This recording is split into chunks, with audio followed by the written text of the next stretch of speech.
What's it like to cover PAX Aus as press? I've had a few people ask me about this the last couple of weeks. Let's talk about it. So if you've only ever gone to PAX as a punter before, like going on like a 3-day pass or something like that, that is one version of the PAX weekend, basically. That's probably the cruisiest version of the PAX weekend. You get to just enjoy the show. Start your morning in the expo hall, check out what's in there, line up and play a few games, maybe head down to tabletop, see what's going on down there, go over to the convention side, catch a few panels, head to Boat Builders for lunch, you know the drill. It's a cruisy weekend and you get to play this out over 3 days at your own pace. If you're there on a media pass, however, you're having almost the opposite weekend. You're having a stressful weekend held at about 100 kilometers an hour. Let me explain. So if you actually plan to attend PAX Aus as a member of the press, you're going to need a media badge, and that looks like this. That's the gold media badge. That's from this year's show. I've got a media badge for every single PAX Aus going all the way back to the first one. I've attended every PAX as a member of the press. These badges are applied for earlier in the year, and you must work for an actual media outlet. It's not enough to just be like, oh, I'm a content creator and apply for that. Content creators have their own badge, and if you have your own channels and like your own audience and things like that, you can apply for one of those. The main point is you need to be able to prove that you're a member of the press to get one of these. You can't just ask for one and expect to get it. PAX may not grant it. They may not grant this to me, even though I've been around for 10 years, but I'm still getting them. So what does this badge get me that you wouldn't get on your normal 3-day pass? Well, probably less than you think. The media badge gets me entry to the media room, which if you know where the media room is at PAX Australia, you know. It hasn't actually changed location in quite some time. It used to move around a bit, but it hasn't moved in the last like 5 years or so. It's been in the same kind of spot.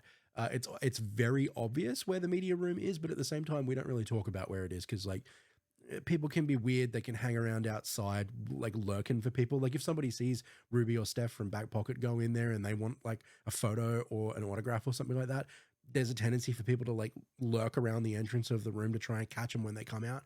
We're just trying to avoid that kind of stuff. The media room, however, does provide a nice quiet space for journos to go if they need to work, if they need to latch onto some decent Wi-Fi at the show, if they just need to take a break because there's a lot of walking and running around at the show, or if they just need to refill a water bottle. It's a good space to be able to do that. The other thing this badge gets me is access to the media hour, which happens on Friday. There is 1 hour from 9 a.m. to 10 p.m. on the Friday every year where media are allowed to go into the expo hall before it opens to the public and move around in there as they please. What's the purpose of the media hour? You can use it for different things. Most people have set up their appointments weeks in advance of PAX, right? So they know where they're going to be throughout the entire 3-day weekend. The best reason to use the media hour is if you need to go and speak to specific PRs or hit specific booths to tee up appointments that you haven't gotten set up yet, just in case they've got openings throughout the weekend. You can come back and see them.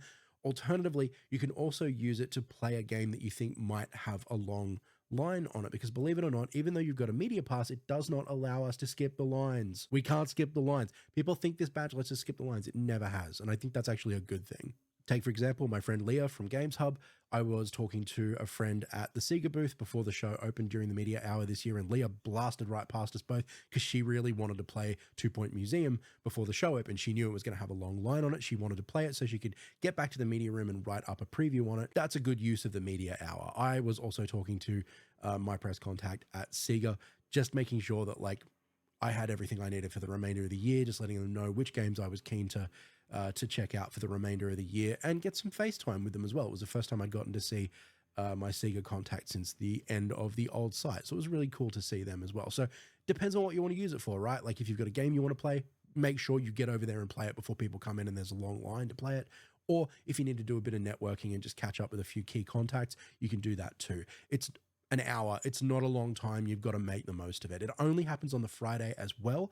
Most of us, I think, wish that the PAX Aus media hour would happen each day. You know, it would be cool if it happened on the Friday, the Saturday, and the Sunday, but it's only ever been the one day, and them's the breaks. Those are the rules. So what are you actually doing with a media pass? Where are you going to be throughout the show? Well, I'm rarely in one place for very long. And that's true for most media mates that I know. You spend your weekend running around, you'll have a full list of meetings, interviews, bookings, appointments, things you need to do, places you need to be, and people you need to be talking to at specific times all across the weekend. And it will keep you moving from place to place to place. A lot of the interviews and one-on-ones that you'll be doing across the weekend are actually upstairs above the expo hall.